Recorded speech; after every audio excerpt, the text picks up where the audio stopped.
Salut tout le monde, j'espère que vous allez bien et je sais aussi que, vu ce que je vais vous annoncer, vous allez encore avoir envie de me tuer. Je plaisante bien sûr, je vous dis ça parce que je vais encore vous présenter un musso. Je pense qu'en fait là on est parti pour parler de tous les mussos que j'ai lus, à savoir presque tous. Mais voilà, ce sont des livres que j'aime beaucoup et qui forcent à réfléchir sur, entre guillemets, la nature humaine. Donc moi ça me plaît beaucoup. Donc là je vais vous parler de Je reviens te chercher, qui est sorti il y a un petit moment déjà. Il me semble que c'était dans les années 2008 ou 2009, quelque chose comme ça. Et donc celui-ci, ça parle de Ethan qui un matin reçoit le faire-part de mariage de son amour de jeunesse, on va dire, enfin une femme qu'il a réellement beaucoup aimée. Et en gros, ce qui se passe, c'est que toute la journée, il va essayer de comprendre en fait comment ça se fait que ça n'a pas marché, qu'est-ce qui se passe. Parce qu'en fait, se faire part a été un vrai électrochoc. Pour lui, ils étaient restés tous les deux au même stade, au final, il se rend compte qu'elle, elle a avancé. Et en fait, lui, son but cette journée-là, ça va être de reconquérir Céline, donc la femme qui se marie. C'est ça son objectif en fait, le jour de son mariage. C'est complètement dingue, mais il le tente quand même, il se dit de toute façon, j'ai plus que ça à faire, au pire, j'ai que ça à perdre. Et au final, à la fin de la journée, il est abattu. Et là, il y a un truc de dingue qui se passe, à savoir que il se réveille et il revit exactement la même journée.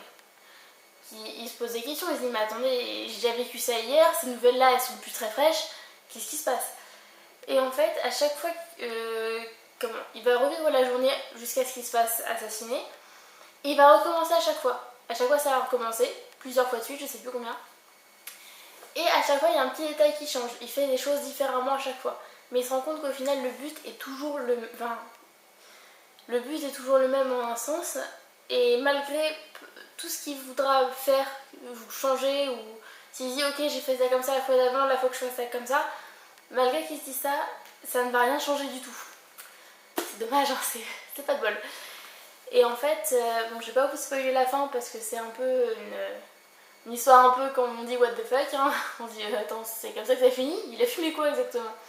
Mais franchement ouais, c'est... En fait ce livre-là m'a beaucoup appris sur le fait de...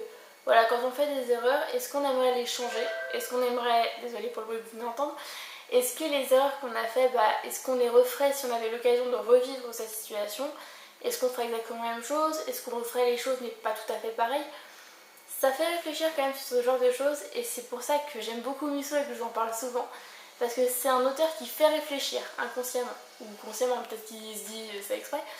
Mais c'est un auteur que j'aime beaucoup pour ça. Parce que justement, voilà, on mêle un peu de fantastique à notre vie réelle, mais en même temps ça nous fait réfléchir sur des problèmes bien réels pour le coup. Voilà, écoutez, c'est tout pour moi. Je vous souhaite une bonne journée, de semaine, d'après-midi. Bref, maintenant vous connaissez. Salut!